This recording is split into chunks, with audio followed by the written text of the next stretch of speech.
Hey everyone, it's Brewer3, and I'm here in this my review for Borderline, the new film directed by Jimmy Warden, and starring Samara Weaving and Ray Nicholson in the lead roles. Now think of this movie as a mixture between the king of comedy, Misery, and also the Tamil cinema movie, Guna, which is pretty much an adaptation of Pedro Almodovar's Tie Me Up, Tie Me Down.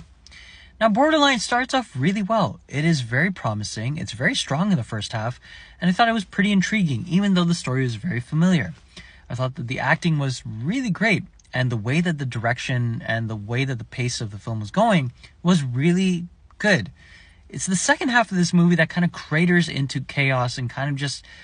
It felt like they didn't solidify the writing and the direction in the second half, and they just wanted to shoehorn an ending here. And I felt like the ending didn't really match the first half of the film in terms of the quality and the kind of like direction that the film was going at. Now, when it comes to the big positives about this film, I think that, again, the honorary Scream Queen herself, Samara Weaving, is so excellent here.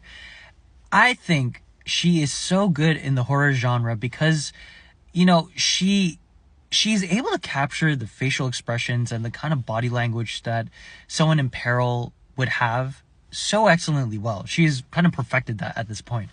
And again, the kind of situation that this character is in here, where she's being lusted by this like disillusioned person that thinks that they are destined to marry her, she does a great job here. There's one scene where Ray Nicholson, who I did not know was Jack Nicholson's son until watching this film, but yeah, there's a scene where he's right behind her when the lights are off and then the lights turn on, and you see that like he's right behind her, and she slowly realizes that someone's behind her. I thought she did an excellent job of just playing this like grief-stricken and like anxiety-induced individual that is put into this perilous situation.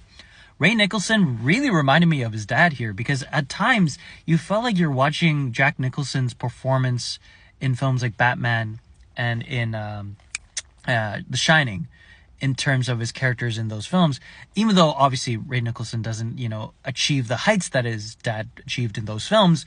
There are moments here where you see like the facial expressions, the eyebrow, raises, and, the body language really reminded me of Jack Nicholson in those movies. And when you watch the credit scene in this film, you will realize that it's pretty much a blatant ripoff of the Pearl credit scene that is famous now because of Maya Goth's continuous smiling gesture towards the camera throughout that whole, 2 or 3 minutes or so. I felt like Pearl's credit scene's way better than the Borderline credit scene, but again, kudos to Ray Nicholson for trying. Overall, I give this movie 6 out of 10. The direction and writing could have been way better in the second half. The first half's way stronger here. But yeah, sadly, I give this film a 6 out of 10. It could have been better, but, it passed the time.